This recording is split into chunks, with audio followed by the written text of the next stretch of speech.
عورت نے جو اپنے آپ کو بہت زیادہ مصروف کر لیا باہر کی زندگی میں، جی جی آفس میں بہت مصروف کر لیا، کسی اور کام میں بہت مصروف کر لیا، دن کا اور شام تک کا بہت سارا وقت اس میں جانے لگا، اس کے نتیجے میں اس کے شوہر کے اور اس کے درمیان دوریاں کچھ نہ کچھ پیدا ہو جاتی ہیں، بچوں کی تربیت کچھ نہ کچھ متاثر ہوتی ہے، صحیح۔ اس کے نتیجے میں بعد میں خدا نخواستہ طلاق کی نوبت آئی، اس کو بھی ہم کامیاب زندگی نہیں کہہ سکتے۔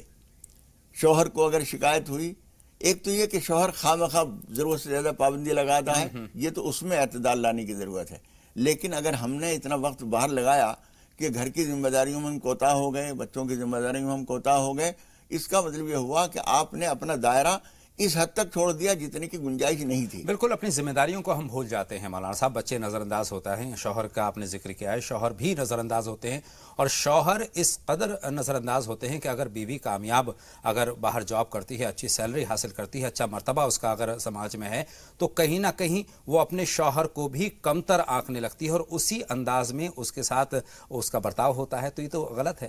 جی ہاں، اصل میں ہوتا یہ ہے کہ عام طور پر آدمی وسائل کے لحاظ سے اس کی قدر و قیمت بنتی ہے۔ جی جی مجھے ایک واقعہ یاد آ رہا ہے، نواب صدیق حسن خان بھوپالی تھے، حیدرآباد بھوپال کے، اور وہاں کی نواب جو تھیں خاتون، انہوں نے دینی جذبے سے ان سے شادی کی، حالانکہ وہ عمر کافی ہو چکی تھی، ان کی بھی شادی شدہ تھیں، لیکن جب وہ بیوہ ہوئیں تو انہوں نے ایک عالم دین سے شادی کرنے کے جذبے سے کہ دینی لحاظ سے میں اپنی زندگی اخیر اس طرح سے گزاروں، انہوں نے ان سے شادی کی۔ جی وہ بھی بڑے عالم تھے، اچھی حیثیت کے عالم تھے۔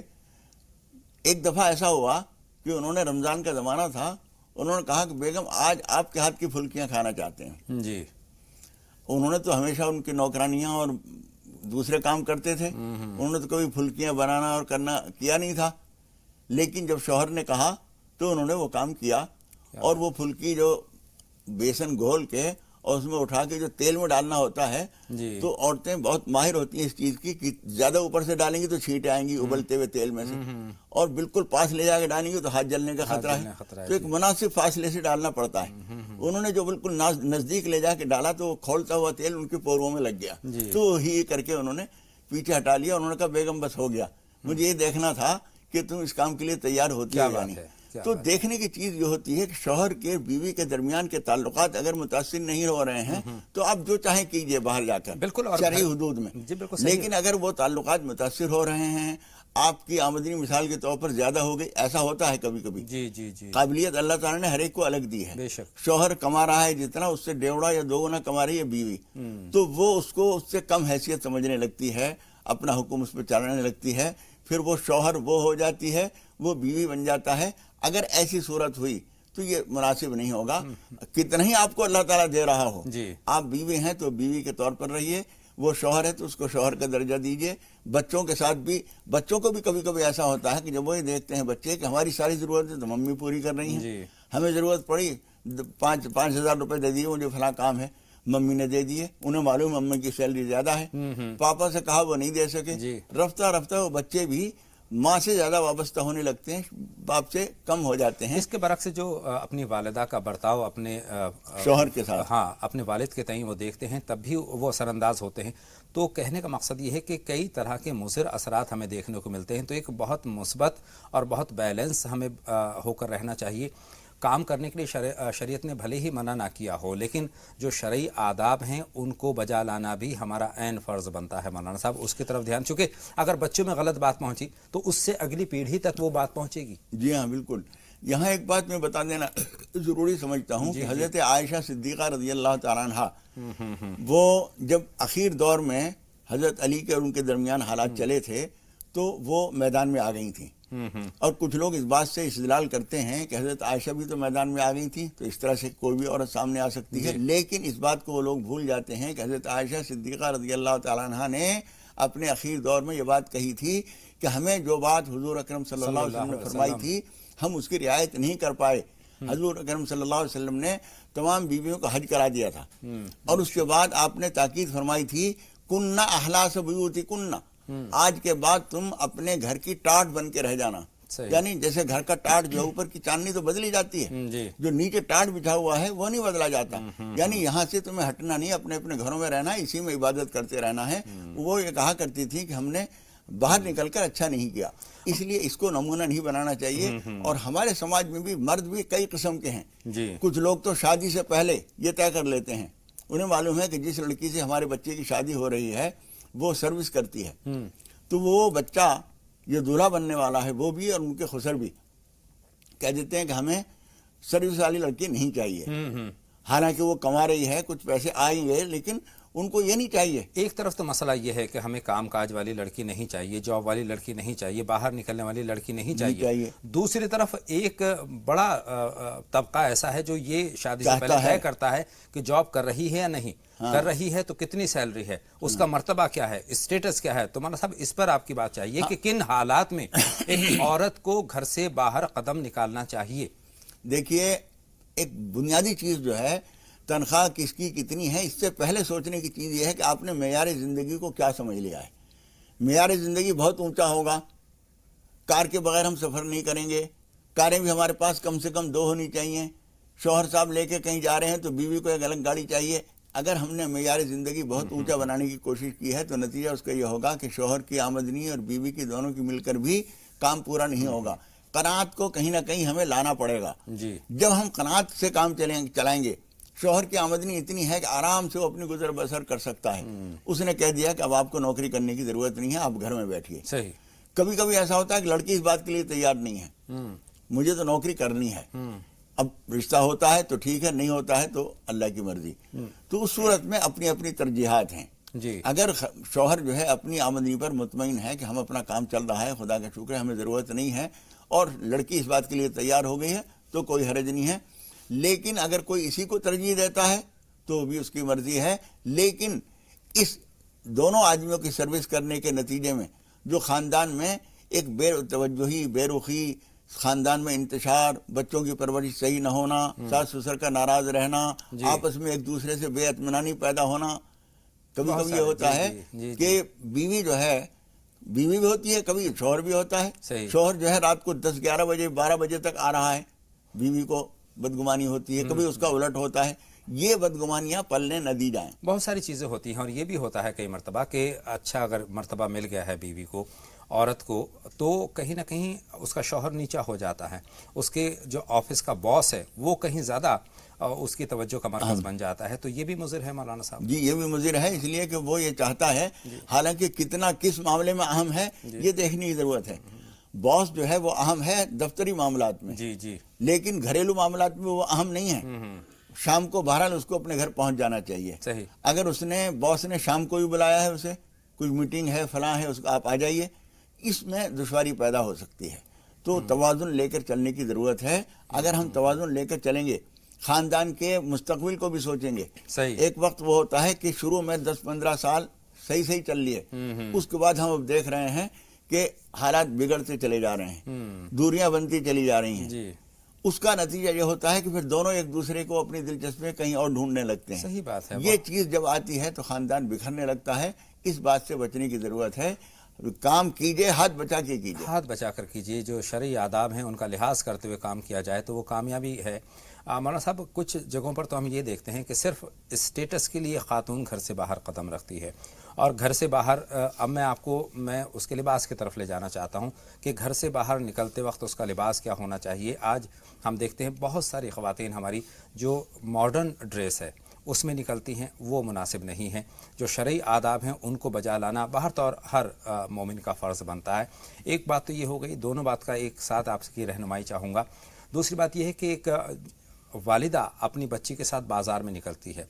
والدہ تو ماشاءاللہ سے برقعے میں ہیں, باحجاب ہیں, لیکن بچی کو دیکھتے ہیں کہ اس کے اوپر دوپٹہ بھی سلامت نہیں ہوتا ہے. تو ایک تو گھر سے باہر نکلتے وقت عورت کے کبھی کاندھے پر بھی نہیں ہوتا. تو مولانا صاحب یہ بہت افسوس کی بات ہے. اس پر آپ کی رہنمائی چاہتا ہوں کہ اسلامی آداب گھر سے باہر نکلتے وقت, چاہے وہ کام کاجی عورت ہو چاہے گھریلو عورت ہو. دیکھیے, اس میں یہ ضروری ہے کہ پہلی ذمہ داری تو ماں باپ کی ہے. وہ بچوں کی تربیت کیسی کر رہے ہیں, وہ جو اس چیز کو دھیان رکھتے ہیں, وہ بچپن ہی سے 7-8 سال کی ہے بچی, جب سے اسی وقت سے اس کو حجاب وغیرہ کی مشق کراتے ہیں, عادت ڈالتے ہیں, وہ پھر بڑے ہونے کے بعد اس کو بھاری نہیں پڑتا. لیکن ہاتھی کے دانت جب ایک دفعہ باہر نکل گئے, پھر اس کے بعد ان کو واپس اندر لے جانا مشکل ہوتا ہے.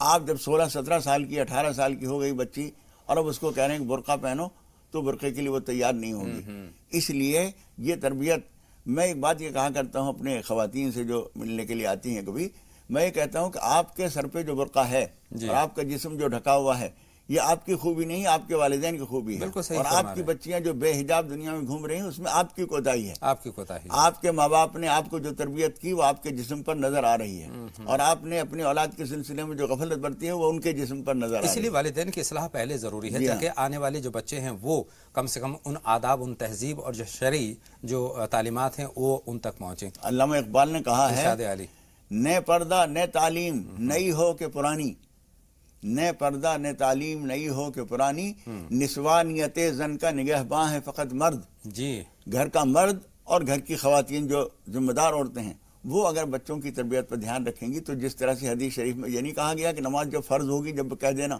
7 سال کی عمر سے تاکید کرنے کا حکم ہے، 10 سال کی عمر میں سختی کرنے کا حکم ہے. اس کا مطلب ہے کہ اسی وقت سے عادت ڈالو گے تو بعد میں جب وہ فرض ہوگی تو وہ نماز پڑھیں گے. بالکل صحیح فرمایا مولانا صاحب. اسلامی جو تعلیمات ہیں ان کو اگر اپنی زندگی میں اتارتے ہوئے ہم کام کرتے ہیں تو اللہ کو پسند ہے، اللہ کے قریب ہم پہنچ سکتے ہیں. لیکن ان کی پامالی کر کے، ان کی خلاف ورزی کر کے ہم کہیں بھی کامیاب نہیں ہو سکتے.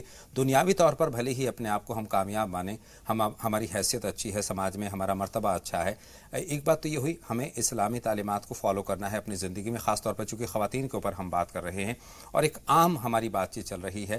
اور دوسری بات یہ ہے کہ ضرورت ہو تبھی گھر سے باہر نکلیں، اور گھر سے باہر نکلیں تو باحجاب نکلیں، اور جو طریقہ جو سلیقہ ہمارے اسلام نے ہمیں دیا ہے ان کو بجا لاتے ہوئے ہم گھر سے باہر نکلیں گے تو مناسب ہوگا. ہمارے سب 2 کالر منتظر ہیں، ان سے ہم بات کر لیتے ہیں. احسن صاحب ہیں ہمارے پہلے کالر، اس کے بعد ہم ممتاز صاحبہ سے بات کریں گے. احسن صاحب فرمائیں، کیا سوال ہے آپ کا؟ السلام علیکم. وعلیکم السلام، فرمائیں کیا سوال ہے؟ میرا یہ سوال ہے کہ جو نماز اگر قضا ہو جاتی ہے، اس کی قضا ہوتی ہے یا قضا کر کے پڑھتے ہیں لوگ، جان بوجھ کے چھوڑ دیتے ہیں پھر بھی قضا کرتے ہیں؟ جان بوجھ کر چھوڑنا کیسا ہے؟ سوال آپ کا یہ بنتا ہے، جان بوجھ کر نماز کو قضا کرنا کیا؟ ٹھیک ہے بھائی، آپ کا سوال ہم نے نوٹ کر لیا ہے. وہ کالر ہماری فون لائن پر آ چکے ہیں، ان سے بات کرتے ہیں. حاجرہ صاحبہ بریک کے بعد ہماری پہلی کالر ہیں، ان کا سوال ہم شامل کرتے ہیں. خیر مقدم آپ کا. حاجرہ صاحبہ سوال پوچھیے. حاجرہ صاحبہ ہماری فون لائن پر موجود ہیں تو سوال پوچھیں. السلام علیکم. وعلیکم السلام بہن. وعلیکم السلام ورحمۃ اللہ. بآواز بلند اپنی بات ہم تک پہنچا دیجیے، آپ کی آواز کچھ ہلکی ہے. جی، میرا سوال آج کے موضوع سے ہے. جی، جو مولانا صاحب نے بولا نا کہ ابھی بنا برقعے کے کہیں نہیں جانا، تو میں نا کہیں دور گئی تو برقع پہن کے جاتی ہوں، اور میری بچی کا اسکول یہیں قریب میں ہے تو میں ایسے ہی صرف دوپٹہ اوڑھ کے اس کو لے کے آنے جاتی ہوں. میرا ایک سوال تو یہ ہے، اور ایک سوال مولانا صاحب بولے تھے. جی، جی، اور ایک سوال ہے میرا. مولانا صاحب ایک بار بتائے تھے نا کہ اتوار کے دن سورہ فاتحہ پڑھنے کا، تو میں ٹھیک سے سن نہیں پائی تھی، اس کے بارے میں مجھے تھوڑا تفصیل سے بتا دیجیے. کس لیے پوچھنا چاہتے ہیں؟ سورہ فاتحہ اتوار کے روز کس لیے بتائی تھی مولانا صاحب نے؟ وہ کچھ وظیفہ بولے تھے اس کے لیے. اتوار کے دن تو اتوار کے روز کا خاص طور پر ذکر کیا ہے. بہرحال مولانا صاحب سے ہم اس پر ضرور بات کریں گے، لیکن بہن شگفتہ کا بھی ہم سوال شامل کر لیتے ہیں. خیر مقدم آپ کا. شگفتہ صاحبہ سوال پوچھیے. جی السلام علیکم. وعلیکم السلام بہن، فرمائیں. جی سوال یہ ہے کہ ہمارے سماج میں میاں بیوی کے آپسی جھگڑوں کے سلسلے میں ہمارے ہاں کچھ عالم دین نام سے استخارہ کر کے بتاتے ہیں کہ میاں بیوی کے ستارے نہیں ملتے ہیں، نکاح کرنے سے پہلے استخارہ کرانا چاہیے. اس کے بارے میں مولانا صاحب کا بیان چاہیے. بہت شکریہ اور بہت اچھا سوال ہے مولانا صاحب. یہ سب تمام سماجی باتیں ہیں میاں بیوی کے تعلق سے. یہ رشتہ بہت قریب اور بہت عزیز رشتہ ہوتا ہے، تو اس میں دیکھیے استخارہ کرنے کا وقت جو ہے رشتہ طے کرنے سے پہلے ہوتا ہے. جی جی جی، شادی ہونے کے بعد استخارہ کرنا بالکل غلط ہے، غیر ضروری ہے. جی جی، دوسرے کی ستاروں کا شریعت میں کوئی اہمیت نہیں ہے. ستارے ملتے ہیں نہیں ملتے ہیں، شریعت میں جو اہمیت ہے وہ اس بات کی ہے کہ ہم دین کے نقطہ نظر سے دیکھیں، سماجی طور پر دیکھیں، شریف ہے، نمازی پرہیزگار ہیں، دیندار ہیں، لڑکا کما رہا ہے نہیں کر رہا ہے، یہ سب چیزیں دیکھی جائیں. اور استخارہ اس لیے کر لیا جائے کہ حضور اکرم صلی اللہ علیہ وسلم فرماتے ہیں ما خاب من استخارہ، جس نے استخارہ کر لیا وہ کبھی نقصان میں نہیں رہتا. استخارہ کر کے اور سب پھر ٹھیک ہو گیا اور وہ کر لیا، اس کے بعد دکھوانا ہی غلط ہے. اور کوئی جو آدمی یہ کہہ رہا ہے کہ ستارے نہیں ملتے، اس کا لفظ ہی غلط ہے. یہ شریعت میں ان چیزوں کی کوئی اہمیت نہیں ہے.